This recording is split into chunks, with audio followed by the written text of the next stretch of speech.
ಸಾಹೇಬರಿಗೆ ಸಹಿತ ತುಂಬ ಧನ್ಯವಾದಗಳು.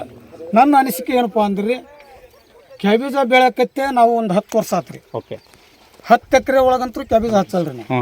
ಕಮ್ಮಿ ಅಂದ್ರೆ 7-8 ಎಕರೆ ಹಚ್ತೇವೆ. ಎಲ್ಲ ಕಂಪ್ನಿನ ಆಗ್ಯಾವ ನಮ್ಗೆ. ಆದ್ರೆ ಹೆಚ್ಚಿನ ಇವತ್ತು ಈ ವೆಲ್ಕಮ್ ಸೀಡ್ಸ್ ಏನೈತಲ್ರಿ ಅಣ್ಣಾಜಿ ತಳಿ ಒಂದು ಮಳಿಗೆ ತಡಿತೈತಿ, ಒಂದು ನೀರು ನಿಂತ್ರು ಸ್ವಲ್ಪ ತಡಿತೈತಿ, ಹೆಚ್ಚಿನ ತೂಕ ಬರ್ತೈತಿ ಅಂತ ನಾವು ಭಾಳ ಮಂದಿ ಬಾಯಿ ಕೇಳಿವಿ.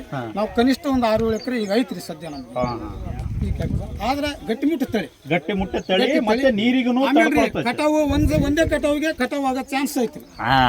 ಈಗ ನೀವು ಈ ಪ್ಲಾಟ್ ಅಲ್ಲಿ ನೋಡ್ತಾ ಇರಬಹುದು. ಸೊ ಕಾಯಿ ಒಂದೇ ಸೈಜ್ ಅಲ್ಲಿ 80 to 90% ಅದ. ಕೆಲವೊಂದು ತಳಿಗಳು ಹೆಂಗಿರ್ತಾವೆ, ಒಮ್ಮೆ ಕಟಾವ್ ಆಗೋಣ ಮತ್ತೆ ಇನ್ನೊಂದು ಕಟಾವ ಅಂತಂದು ಬರ್ತಾವ. ಬಟ್ ಇಲ್ಲಿ ಏನು ಮ್ಯಾಚುರಿಟಿ ಏನೈತ್ರಿ, ಗಡ್ಡೆದ ಮ್ಯಾಚುರಿಟಿ. ಸೊ ಈಗ ನೀವು ಎಲ್ಲ ರೈತರಿಗೆ ಕೊಟ್ಟಿದ್ದೀರಿ.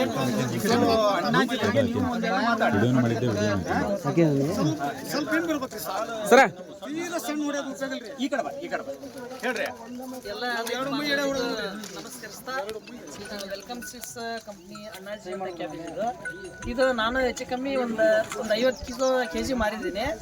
ಎಲ್ಲ ರೈತರೊಳಗೆ ಹೊಲದೊಳಗೆ ಭಾಳ ಚೆನ್ನಾಗಿ ಬಂದೈತಿ. ಮಾಡ್ರಿ, ಏನು ತೊಂದರೆ ಇಲ್ಲ. ಬರಡಿ ಒಳಗೆ ಹೆಚ್ಚು ಕಮ್ಮಿ ಬರಡಿ, ಬಸಾಪುರ, ಕೂರ್ಗುಂದ ಮತ್ತು ನಮ್ಮೂರೊಳಗೆ ಇಷ್ಟು ದಿವಸ ಇದ್ದಿದ್ದಿಲ್ಲ. ಈಗ 2 ವರ್ಷ ಆತು. ಭಾಳ ಚಲೋ ಐತಿ. ಇದ್ರ ಮ್ಯಾಗ ನಂಬಿಕೆ ಐತಿ. ಆ ನಂಬಿಕೆದಕ್ಕೆ ನಾವು ಬೀಜ ಮಾರಾಟ ಮಾಡೋದು ರೈತರು ಏನಪ್ಪ ಕಂಪ್ನಿ ಮತ್ತು ಮಾರಾಟಗಾರರು ಅವ್ರನ್ನ ಉದ್ದೇಶ ಮಾಡಿ ಮಾಡೋದವ್ರು. ಅವ್ರು ಏನಪ್ಪ ರೈತರಿಗೆ ಯಾವ್ದು ಕೊಟ್ರೆ ಹಾಕ್ತಿರ್ತಾರ. ಹೌದಾ? ಬಟ್ ಚಲೋ ಐತಿ, ಮಾಡ್ರಿ, ಏನು ತೊಂದರೆ ಇಲ್ಲ. ಭಾಳ ಚಲೋ ಐತಿ. ಗಟ್ಟಿ ಅದ, ಮಾರ್ಕೆಟ್ಗೆ ಏನು ತೊಂದರೆ ಇಲ್ಲ. ಭಾಳ ಚೆನ್ನಾಗೈತಿ. ಹೆಚ್ಚಿನ ಸಂಖ್ಯೆಯಲ್ಲಿ ಹಾಕ್ರಿ.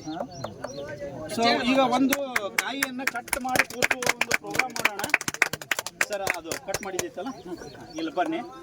ಅದು ಚಾಕು ಇತ್ತಲ್ಲ, ಎಲ್ಲೈತೆ?